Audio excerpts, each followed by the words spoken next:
দুনিয়াবি। যেই লোকটা 30 শতক জমি বিক্রি করে একটি দেশের পতাকা বানাইছে, এই চাচা তার সন্তানের জন্য কি রেখে গেল, নিজের জন্য কি রাখে? ওই দেশের খেলোয়াড়রা আইসা বুঝি উনারে মাথা তুললে নাচবো? হ্যাঁ, ওরা চিনিনি হেরে এই পাগলের, ওরা চিনিনি, ওরা চিনিনি, ওরা লগে দেখা করতে পারবি নি। সে উল্লাস, মানসিক বিকৃতি, মনের চাহিদা, মনের চাহিদা। এজন্য গুনাহ ছাড়তে হবে। গুনাহ, পাপ, নাফরমানি সমস্ত আযাব, মুসিবত, পেরেশানির কারণ। এই পৃথিবীতে আল্লাহর সৃষ্টির প্রথম ব্যক্তি, আল্লাহর প্রথম সৃষ্টি ইবলিস আল্লাহর কাছ থেকে বিতাড়িত হয়েছে গুনার কারণ। নূহ আলাইহিস সালামের কওম আযাবে ধ্বংস হয়েছে গুনার কারণ। লূত আলাইহিস সালাম, হুদ আলাইহিস সালাম, সালেহ আলাইহিস সালাম, শুআয়ব আলাইহিস সালাম, ফেরাউন, নমরুদ, কারুন, হামান, শাদ্দাদ সব ধ্বংস হয়েছে আল্লাহর নাফরমানির কারণ, সীমা লঙ্ঘনের কারণ। এজন্য গুনাহ, পাপ দোস্ত একবার দুইবার না, হাজার হাজার বার এই পৃথিবীতে আল্লাহ উদাহরণ দেখাইছে, একবার দুইবার না, যে আল্লাহ তাআলা বুঝাইছে পাপীর শাস্তি, নাফরমানের ধ্বংসই হয়, আজ না হয় কাল। বংশধর পাপের একটা বড় মারাত্মক বিষয় হলো বাবা, মনে রাখ বাবা, পাপের শাস্তি তোমার গায়ে হবে এটাও না, হতে পারে তোমার পরবর্তী 70 বছর পরের তোমার প্রজন্ম তোমার পাপের কারণে নির্বংশ হয়ে গেছে, নির্বংশ হয়ে গেছে, বংশ নাই আর চিহ্ন নাই। এই বাংলাদেশে, এই কুমিল্লায়, এই মুরাদনগরে এমন ফ্যামিলি আছে, আমি চিনি, আমি জানি। আমি তো মুরাদনগরে যে 22 বছরের চাইতে বেশি আসা যাওয়া করে। এমন ফ্যামিলি আছে এক সময় যাদের রমরমা বিশাল বাড়ি ছিল, আজকে সেই বাড়ির বিশাল এরিয়া আমাকে একদিন দেখাইছে এক জায়গায়, পুরা বাড়ির চারিদিকে, পুরা বাড়ির এরিয়াতে কয়টা কতগুলো গাছ ছাড়া আর গাছের গোড়ায় কতগুলো কুত্তা শুয়ে রয়েছে, একটা ঘর, একজন মানুষের অস্তিত্ব নেই। এক সময় যাদের দাপটে মানুষ কাঁদতো, আজ তাদের নাম গন্ধ নেই, আজকে তাদের বংশের বাতি জ্বালাইবারও কেউ নেই। আল্লাহ গুনাহ, পাপ, সীমালঙ্ঘন নির্বংশ করে দিছে। আমরা কিতাবে তাফসীরে পড়ছি, ইমাম আমাশ রাহমাতুল্লাহ আলাইহি বলছে, একজন বড় ইমাম, উনি বলছে সুদখোর 70 বছরের ব্যবধানে, 70 বছরের ব্যবধানে সুদখোরের ফ্যামিলি ফকির হবেই হবে, নির্বংশ হবেই হবে। অর্থাৎ তার পরবর্তী জেনারেশন ওই পাপের শাস্তি ভোগ। কিরে তে ফকির হলো কেমনে? ওই তার দাদা সুদখোর আছে, তার দাদা, তার দাদার পাপের শাস্তি সে এখন কি করতেছে? খেসারত।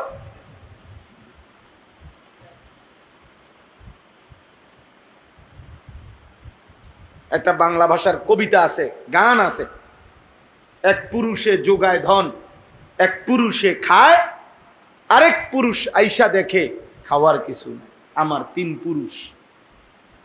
কবিতা, গান, অর্থ হলো তৃতীয় পুরুষ আইতে আইতে সব শেষ। নাউজুবিল্লাহ। এজন্য বাবা গুনাহ থেকে ফিরে আল্লাহকে ডাকেন। ছেলেরা বাবা আল্লাহকে ডাকো। তুমি মুসলমান বাবা, তুমি আর্জেন্টিনা না, তুমি ব্রাজিল না, তুমি নর্তকী না, তুমি মোবাইলের গোলাম না, তুমি আল্লাহর গোলাম, আল্লাহর গোলাম। সম্ভব। দুনিয়াবি প্রয়োজন পূরণ করো, পড়ালেখা করো, অবসর টাইম উপার্জনের জন্য কোনো ফিকির করো, কিছু শিখো, কিছু না কিছু করো। দিন নাই রাত নাই, নারী, ছবি, মোবাইল, অস্থিরতা না। এক মানুষের জীবন, আল্লাহ তাআলা বলছে মুসলমানের জিন্দেগি 2টা আমল নিয়মিত হবে। এই আয়াতটাই আমার শেষ কথা। উতলু মা উহিয়া ইলাইকা মিনাল কিতাব ওয়া আকিমিস সালাহ। আল্লাহ নবীজিকে বলছে, বন্ধু আমার বান্দা ইমানদার, শতভাগ যতজন ইমানদার হবে প্রত্যেকের জন্য বাধ্যতামূলক 2টি আমল বাধ্যতামূলক করে। এক নাম্বার, ইমানদার যতজন বিশুদ্ধ কোরআনুল কারীমের তেলাওয়াত করবে ততজন। 2 ওয়া আকিমিস সালাহ, 5 ওয়াক্ত নামাজ। 1 কোরআনুল কারীমের তেলাওয়াত, 2 5 ওয়াক্ত নামাজ। আপনারা বলেন, এই আপনারাই বলেন, মনে করেন, আপনারা কি মনে করেন যে সাহাবায়ে কেরাম, নবী সাল্লাল্লাহু আলাইহি সাল্লামের সাহাবীরা, ওনারা যতজন ছিলেন কোরআনুল কারীম পড়তেন কতজন? 100 জনে কতজন? কি মনে হয়? সাহাবীরা নবীর 100 জন যদি হয় তো কোরআনুল কারীম পড়তেন কতজন? 100 জন। সাহাবীরা 100 জন যদি হয় তো নামাজ 5 ওয়াক্ত পড়তেন কতজন? 100 জন।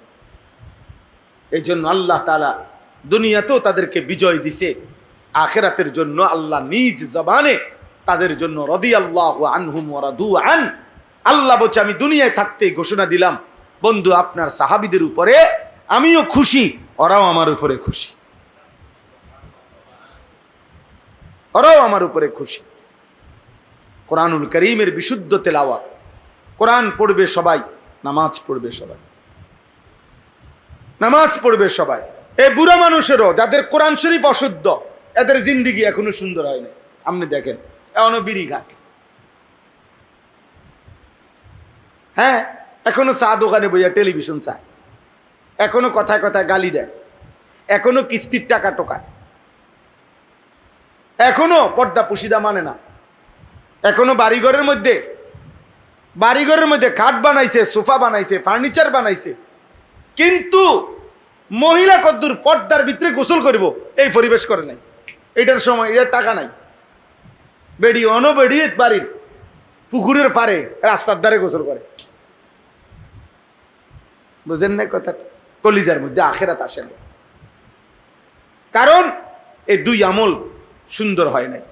কোরআনও শুদ্ধ পারে নাই, নামাজও ঠিক পড়ে নাই। যার নামাজ অসুন্দর তার পুরা জিন্দেগি অসুন্দর, যার কোরআন অসুন্দর তার পুরা জিন্দেগি অসুন্দর। এটা আল্লাহর কথা।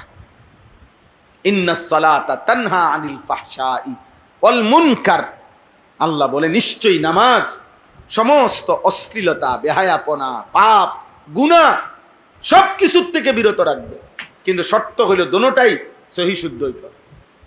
কোরআনও হইতে হবে শুদ্ধ, নামাজও হইতে হবে কি? শুদ্ধ। শুদ্ধ নামাজ, শুদ্ধ তেলাওয়াত, শুদ্ধ জীবন।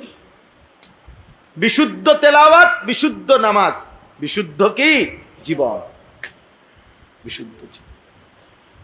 এজন্য বাহ্যিকভাবে অনেকরে আমরা অনেক সময় দেখি নামাজ পড়ে, আবার চুরিও করে, নামাজ পড়ে আবার কিস্তিও নেয়, নামাজ পড়ে টেলিভিশনও দেখে, নামাজ পড়ে সুদও খায়, নামাজ পড়ে বেপর্দাও চলাফেরা করে, নামাজ পড়ে গালিগালাজও করে। মূল কারণ আপনি খবর নিবেন, তদন্ত করবেন, উনারে কাছে বসাইয়া জিগাইবেন, দেখবেন উনার কোরআন শরীফের মধ্যেও ভুল আছে, উনার নামাজ পড়ার মধ্যেও কি আছে? ভুল আছে। নাই তো আল্লাহর ওয়াদা মিথ্যা হইতে পারে না। আল্লাহ বলছে কোরআন বিশুদ্ধ, নামাজ বিশুদ্ধ, জিন্দিগিও বিশুদ্ধ, গুনাহ হবে না, গুনাহ হবে না, অশ্লীলতা হবে না। যদি হয় বলে কখনোই হবে না, হ্যাঁ হইতে পারে কখনো, কিন্তু ওই যে মূলত তৎক্ষণাৎ সে তওবা করবে, তার ভিতরে অনুশোচনা জাগবে, আল্লাহর কাছে ফিরে আসবে। যেমন মনে করেন একজন মানুষকে আমি বললাম যে এই হুজুর, আগের দিনের অনেক বুজুর্গদের ব্যাপারে বলা হয় যে ওনারা সব সময় অজু অবস্থায় থাকতেন। সব সময় কি অবস্থায় থাকতেন? তো মনে করেন আমি বললাম যে এই হুজুর যে আজকে 30 বছর উনি সব সময় অজু অবস্থায় থাকে, তো এই কথার মানে কি? উনি পেশাব করে না, কথা বলে না। এই কথার মানে এই উনি বাথরুমে যায় না, না যাইব, তাহলে উনি সবসময় উজু অবস্থায় থাকে কেমনে? উনার না পেশাব করলে অজু ভাঙে না, বাথরুমে গেলে অজু ভাঙে না, তো তাহলে উনি সবসময় অজু অবস্থায় থাকে কেমনে? আমনে গো বুদ্ধি কি কয় কোন? এ কথার অর্থ কি? এ কথার অর্থ হইল মানে যখনই অজু ভাঙে উনি আবার পুনরায় কি করে ফেলে। তা এই লোকের ওই ভাঙতি টাইমটাকেও ধরা হয় না, বলা হয় যে উনি সবসময় অজু অবস্থায় থাকে। ঠিক যে ব্যক্তি মোমেন, যে সুন্দর নামাজ পড়ে, যে সুন্দর কোরআন পড়ে, সে সর্বদা ইবাদতেই করে, সে গুনাহ করে না, অশ্লীলতা করে না, হ্যাঁ যখনই হয়ে যায় গুনাহ ভুল, তো তওবা করে আবার পুনরায় ইবাদত শুরু করে গুনাহ ছেড়ে দেয়। তখন আর ওই তার এই মাঝে মধ্যে অ্যাক্সিডেন্টলি গুনাহ আর গুনাহ হিসাবে ধরা হয় না, তার নেককার হিসাবেই ধরা হয়, মুত্তাকি হিসাবেই কি করা হয়, ধরা।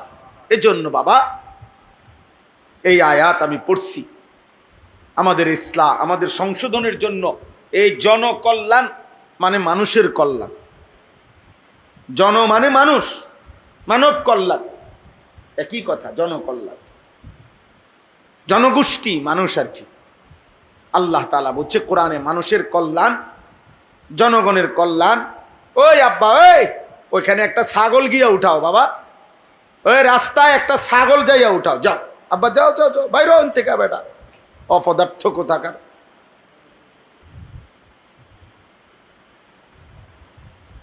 জি, তো এটা জরুরি। মানুষের কল্যাণ, জনকল্যাণ, মানুষের কল্যাণ। মানুষের প্রথম কল্যাণ কি? কোরআনে আল্লাহ স্পষ্ট বলছে, কুনতুম খায়রা উম্মাহ উখরিজাত লিন-নাস তা'মুরুনা বিল মা'রুফ ওয়া তানহাউনা আনিল মুনকার। মানুষের প্রথম কল্যাণ হলো নেক কাজের আদেশ, গুনার কাজের নিষেধ। কোন মানুষকে নেক কাজের দিকে আনা, গুনার কাজ থেকে ফিরানো, এটাই হচ্ছে জনকল্যাণ, এটাই হচ্ছে মানব কল্যাণ, এটাই হচ্ছে মানবতার প্রথম কল্যাণ। এক মানুষ, মনে করেন আমরা অনেক সময় বুঝাইয়া বলি যে একজন লোকের ঈমান নাই, আরে আবার তার শরীরে রক্ত নাই, মানে এই লোকটার এই মুহূর্তে কালেমাও দরকার, রক্তও দরকার। কোনটা আগে দরকার? বুঝেন না?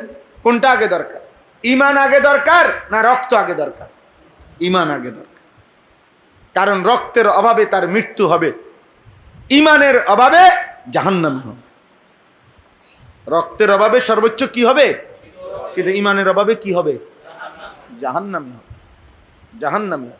হযরত ইউসুফ আলাইহিস সালাম, কোরআনে আছে, ইউসুফ আলাইহিস সালাম যখন জেলে গেছেন ওই জুলাইখার ঘটনার পরে, ওনারে জুলাইখা কই পাঠাইছে?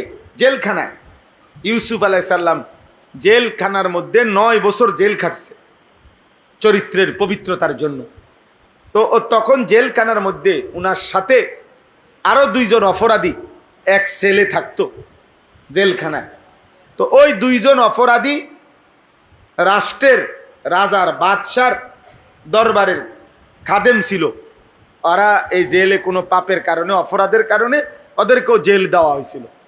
তো ওরা 2 জন 2টা স্বপ্ন দেখছে, 2টা স্বপ্নে দেখছে। আর এরা এই স্বপ্ন দেখে সকালবেলা ইউসুফ আলাইহিস সালামকে বলছে, ভাই তোমাকে দেখে নেককার মানুষ মনে হয়, আমাদের স্বপ্নটা আমরা দেখছি 2 জনে, এই স্বপ্নের ব্যাখ্যা তুমি বলে দাও, ব্যাখ্যাটা বলে দাও। তো একজনে বলছে, আমি বাদশাকে মদ পান করাইতেছি, আমি এটা দেখছি। আরেকজনে বলছে, আমি দেখছি আমার মাথার মধ্যে রুটির, মনে করেন রুটির বর্তন, আর ওইখান থেকে পাখির রুটি খুলে খুলে খাইতেছে, ছিঁড়ে ছিঁড়ে।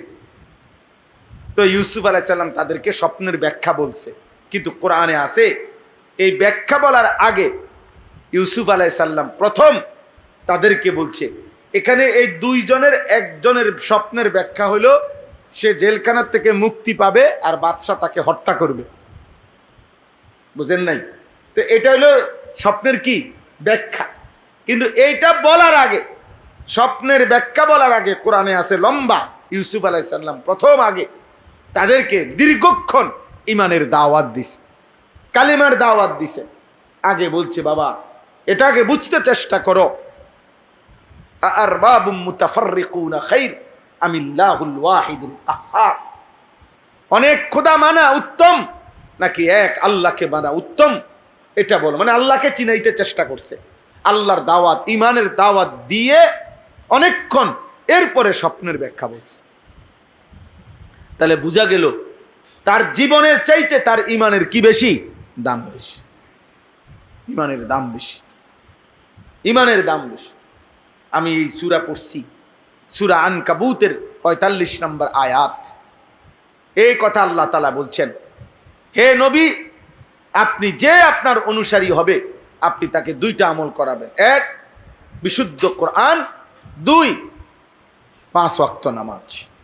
কোরআন হবে শুদ্ধ, নামাজ হবে শুদ্ধ, জিন্দেগি হবে কি? ইন্নাস সালাতা তানহা আনিল ফাহশাই ওয়াল মুনকার। এজন্য একজনও যদি বুঝেন, ছেলেরা বাবা তোমরাও যদি কেউ বুঝে থাকো অসুবিধা নাই, তোমরা যদি কেউ না বুঝো কোনো সমস্যা নাই। কারো নাফরমানিতে পৃথিবীর কিছু হয় না, কারো নেক কাজেও পৃথিবীর কিছু হয়। আমার আব্দুল কাদের জিলানির সেজদার কারণে সূর্য বড় হয় নাই, ফেরাউনের নাফরমানির কারণে চাঁদ ছোট হয়ে যায় না। ওমা কথা কয় না, বুঝেন না কথা? সবাই যদি আব্দুল কাদের জিলানি হয় তাইলেও পৃথিবীতে আল্লাহর রাজত্বে বাড়বে না। সবাই যদি ফেরাউন নমরুদ হয়, হাদিসে আছে, আল্লাহর রাজত্বে কমবে না। আল্লাহর শ্রেষ্ঠত্ব, মর্যাদা, আল্লাহর বাদশাহী একই রকম, আনুগত্য একই রকম, অবাধ্যতাতেও কি একই রকম। কিছুই আসে যায় না আল্লাহর। আল্লাহ বলছে আমার কিছু আসে যায় না। অতএব আমাদেরই এটা মনে রাখতে হবে। তোমরা ছেলেরা মনে রাখো, তুমি যদি নামাজ না পড়ো, আল্লাহ না চিনো, ঠিক আছে, অসুবিধা নাই, কেন অসুবিধা হবে না। ভাত খাও, ঘুম যাও, পেশাব পায়খানা করো, নারী দেখো, ছবি দেখো, উলঙ্গ দৃশ্য দেখো, লজ্জাস্থানের হারাম বীর্যপাত করো, অসুবিধা কি? অসুবিধা কি? তোমার মতো কত জানোয়ারও তো করছে, তুমিও করবা। কত কুত্তা, শুকর, বিলাই, কত জন্তু জানোয়ারও তো হারাম যৌন চাহিদা পূরণ করতেছে, অসুবিধা কি? আল্লাহ তো এইগুলা জানোয়ারেরও দিছেন, যার কারণে গরু, ছাগল, কুকুর, বিড়ালেরও তো বাচ্চা হয়।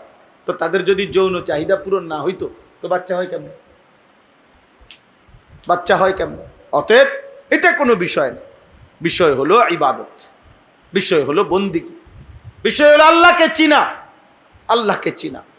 ইবাদত আমরা মাদ্রাসাতেও পড়ছি, আমরা স্কুলেও পড়ছি, আমরা কলেজেও পড়ছি বাবা।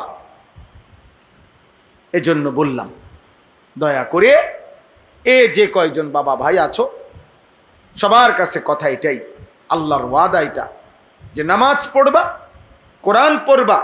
আল্লাহ বলছে সমস্ত অশ্লীলতা এবং গুনাহ থেকে ফিরে যাবে। ওয়ালা যিকরুল্লাহি আকবার, সুবহানাল্লাহ। সে আল্লাহ তাআলা বলে বান্দা যখন নামাজ শুরু করে তার মানে সে আমি আল্লাহকে স্মরণ করে। আল্লাহ বলে আমার কোনো বান্দা যখন নামাজ স্মরণ করে, প্রথম সেকেন্ড থেকে নামাজের শেষ পর্যন্ত আমিও তাকে স্মরণ করি। আর আল্লাহ বলেন বান্দা তুমি আমাকে স্মরণ করিলে যেটুক হয়, আমি তোমাকে স্মরণ করিলে আকবার তার চাইতে বেশি হয়। ওয়ালা যিকরুল্লাহি আকবার, আল্লাহর স্মরণ, আল্লাহর স্মরণ। ওয়াল্লাহু ইয়ালামু মা তাসনাউন। শেষ কথা আল্লাহ বলে বান্দা আমি আল্লাহ বললাম নামাজ পড়ো, কোরআন পড়ো, তুমি যদি প্রত্যাখ্যান করো অসুবিধা নাই, তোমরা যাই করছো আমি জানি সব, যথাসময়েই আমি আল্লাহ বিচারও করব, ফায়সালাও করব, কোনো অসুবিধা নাই। বান্দা খাও, করতে থাকো। আমি দুনিয়া পরীক্ষার জন্য রাখছি। পরীক্ষার হলে যেই স্যারে পড়াইছে উনিও যদি হল গার্ড দেয়, ওনার ছাত্র উনি নিজ চোখে দেখতেছে রহিমপুর রে করিমপুর রে খেলাইছে, কিন্তু উনি কিছু বলে না, একবারও বলে না। অথচ উনি একবার যদি বলে দিত করে র হবে, ঠিক হয়ে যাইতো, উনি বলে না পরীক্ষা চলতেছে। কি চলতেছে? আগেই তো সব পড়ানো হয়েছে। আল্লাহ তাআলা বলেন আমি নবী পাঠাইলাম, আলেম পাঠাইলাম, কোরআন পাঠাইলাম, বলে দিলাম বিস্তারিত। এবার সে কর্ম করতেছে, কর্মের মধ্যে নাফরমানি করছে। আল্লাহ ইচ্ছা করলে ফেরেশতা দিয়া থাপ্পড় দিতে পারতেন, বাট একটা টানা চটকনা দেবো, আজান হইছে এখন কোন দিকে যাও, মসজিদে না যাইবা। জীবনে যদি একবার থাপ্পড় দিত ফেরেশতা, তো তার 14 গোষ্ঠী আর কোনোদিন মসজিদ ছাড়তো না। কিন্তু আল্লাহ বলে না, এটা আমি করব না, এটা করলে তো আমি বাধ্যই করে নিলাম না, আমি বাধ্য করে করতে চাই না, আমি পরীক্ষা করে করতে চাই। আমি পরীক্ষা করছি, আমি পরীক্ষা করছি। এজন্য আল্লাহ তাআলা বলছে, বান্দা তোমরা যাই করছো আমি জানি। এই একটা আয়াতই পড়ছি, এই আয়াতের মধ্যে দুইটা কথা আল্লাহ বলছেন, কোরআনুল কারীমের তিলাওয়াত এবং 5 ওয়াক্ত নামাজ। যারাই আসছো বসছো, বাবা আপনারাও, ছেলেরা তোমরাও, 10 জন হোক, 5 জন হোক, 50 জন হোক, কোনো অসুবিধা নাই। আল্লাহর কথা কম বেশির কাছে কিছু না, কিন্তু একজনও মনে রাখো, কোরআন পড়ো, আল্লাহকে চিনো, আল্লাহকে চিনো, 5 ওয়াক্ত নামাজ পড়ো, ফজরের নামাজ পড়ো। দয়া করে তোমরা যাদের চুল এগুলো এরকম বিকট বেঈমানের চুল বাবা, এটা কাটো, চারিদিকে সমান করো। হাদিসে আছে আল্লাহর নবী সাল্লাল্লাহু আলাইহি সাল্লাম, ওনার একজন সাহাবী হযরত জাফর ইবনে আবি তালেব, নবীজির আপন চাচাতো ভাই, আবু তালেবের ছেলে। এই সাহাবী মুতার যুদ্ধে শাহাদাত বরণ করছিলেন। তো যেদিন যুদ্ধে শাহাদাত বরণ করছে, সেদিন আল্লাহর নবী সাল্লাল্লাহু আলাইহি সাল্লাম মদিনায় বসা, উনি মুতার যুদ্ধ একটা নির্দিষ্ট অনেক দূরে, ওখানে উনি শহীদ হয়েছেন। ওনার খবর নিয়ে, ওনার শাহাদাতের খবর নিয়ে নবীজি নিজে ওনার বাড়িতে গেছে, ওনার স্ত্রী সন্তানদেরকে জানাবে, সান্ত্বনা দিবে। চাচাতো ভাই তো আপন, তো গিয়া দেখছে নবীজি ওই চাচাতো ভাই জাফরের 3 ছেলে ওনার সামনে দৌড়াই আসছে। ছেলেগুলো কাঁদতেছে বাবার মৃত্যুর কথা শুনে। নবীজিও কাঁদছে, আদর করছে, এদের সান্ত্বনা দিছে। হাদিসে স্পষ্ট আছে, ওই দিন যেদিন বাবা মারা গেছে, শহীদ হয়েছে যুদ্ধে ওনাদের, এই দিন এই 3 ছেলেকে নবীজি তাকাইয়া দেখছে, ওদের চুল একটু বড়। তো আল্লাহর নবী, হাদিসের মধ্যে আছে, নবীজি সাহাবীদেরকে বললেন, চুল কাটতে পারে যে, তাকে ডেকে নিয়ে আসো, উদউলি আল হাল্লাক, চুল কাটনেওয়ালা, তাকে আমার কাছে আনো। তো এরপরে নিজে উপস্থিত থেকে 3 ভাতিজার বাবার মৃত্যুর শাহাদাতের খবরের দিনও আগে চুল কাইটা সুন্দর করে ঠিক করে দিছে, কারণ এটা গুরুত্বপূর্ণ। বুঝো নাই? অতএব এই ঝাঁকড়া চুল, বাম দিকে, ডান দিকে, সামনের দিকে, বেঈমানের চুল, মুশরিকের চুল। অথবা মাঝখানে চুল, চারিদিকে কাটা, মানে নিচে একদম নাই, অথবা একদিকে নাই, 2 দিকে নাই, এটা বেঈমানের চুল। এবং এটা হাদিসে স্পষ্ট আছে, আল্লাহর নবী সাল্লাল্লাহু আলাইহি সাল্লাম, নাহা রাসূলুল্লাহ সাল্লাল্লাহু আলাইহি সাল্লাম আল কাযা, আল্লাহর নবী কাযা এই পদ্ধতির চুল রাখতে নিষেধ করেছেন। হাদিসে আছে, মানে কি, আইয়ুহলিকা বা'দাহু ওয়া ইয়াতরুকা বা'দাহু, চুল পুরাটা মাথার কিছু অংশ রাখা, কিছু অংশ একদম কেটে ফেলা, আল্লাহ রাসূল এটা নিষেধ করেছেন। হাদিস, বিশুদ্ধ হাদিস। এজন্য আবারও বলছি, তুমি প্রত্যাখ্যান করো, আমার কোনো অসুবিধা নেই, আমি বলার দরকার বলছি, আমি বললে সোয়াব হইব, আমি বিশ্বাস করি আমার, খালাস, আমি চেষ্টা করলাম, আমি বললাম কোনোভাবে বেঈমানদের কোনো জার্সি কেউ গায়ে দিও না, এই নাম্বারওয়ালা জার্সি, এগুলো কোনো দলের, কারণ খেলা শুধু খেলা, সামান্য সময়ের জন্য যদি কারো শরীর চর্চা, শরীয়তের পর্দা ঠিক রেখে খেলতো, একটু নড়াচড়া করতো, দৌড়াদৌড়ি করতো, কোনো অসুবিধা ছিল না। কিন্তু বিশ্বকাপ এটা শুধু খেলা না, সারা পৃথিবী জানে এই খেলা সাথে 4টা জিনিস অঙ্গাঙ্গিভাবে জড়িত। 1 নাম্বার খেলা, তামাশা, 2 নাম্বার মদ, 3 নাম্বার জুয়া, 4 নাম্বার নারী। এই 4টি জিনিস, খেলা, মদ, জুয়া, নারী, অঙ্গাঙ্গিভাবে জড়িত। প্রত্যেক খেলার জায়গায়, যেই 3 দেশে খেলা হইতেছে, সেখানে এই 4টি জিনিস রমরমা ধুমধাম চলতেছে। কেউ নেশা করছে, কেউ জুয়া খেলছে, কেউ নারীর সাথে জিনা করছে। সব অনলাইন মিডিয়াতে ওই খবর আসছে। অতএব এটা হালাল হইতে পারে না, এটা মুসলমানের জন্য এই পৃথিবীতে সর্বযুগে, আদম আলাইহিস সালাম থেকে নিয়ে আজ পর্যন্ত, এই 4টি জিনিস, বিশেষ করে এই 3টা, মদ, জুয়া, নারী, বেশ্যাবৃত্তি, নারীর সাথে অসৎ কর্ম, নিকৃষ্ট কাজ, পৃথিবীর কোনো কালে কোনো মানুষ সামান্যতম মনুষ্যত্ব যার কাছে আছে, সে মদ পছন্দ করতে পারে না, জুয়া পছন্দ করতে পারে না, হারাম নারীর সংস্পর্শ পছন্দ করতে পারে না। পৃথিবীর কোনো কালে এই তিন জিনিসকে কেউ অনুমোদন দেয় না। ভদ্র কোনো বিবেকবান মানুষ বলে নাই যে মদ ভালো, জুয়া ভালো, হারাম নারী ভালো। না, আল্লাহ আমাদেরকে হেফাজত করেন। তাইলে আমরা ইনশাআল্লাহ মসজিদে ইমাম সাহেব আছেন, মসজিদওয়ালারা আছেন, তোমরা ফাঁকে ফাঁকে আশেপাশে মাদ্রাসা আছে, যার যার সুবিধা মতো কখনো 1 ঘন্টা, কখনো 2 ঘন্টা আপনারা বাবারাও কম বেশি ওযু শিখেন, নামাজ শিখেন, কোরআন শিখেন, আল্লাহকে চিনেন, হালাল হারাম চিনেন। আমরা চেষ্টা করি, আমার মাদ্রাসা কুমিল্লা ক্যান্টনমেন্টে আলহামদুলিল্লাহ আমি চেষ্টা করি ছেলেদেরকেও যেমন মাদ্রাসায় সারা বছর পড়াই, স্কুল কলেজের ছেলেদের জন্য আমি 2 মাস 3 মাস পর পর জেনারেল ছেলেদের জন্য ওযু, নামাজ, সূরা, কেরাত, দোয়া, কালাম শিখাবার জন্য কোর্স করি। এই শনিবার দিনও হয়েছে 13ই জুন, এই গত শনিবারে প্রায় 250 স্কুল কলেজের ছেলে সকাল 8টা থেকে রাত 9টা পর্যন্ত দিন শিখছে আমাদের মাদ্রাসা। ওযু, নামাজ, সূরা, কেরাত, রুকু, সেজদা আলহামদুলিল্লাহ আমরা শিখাইছি।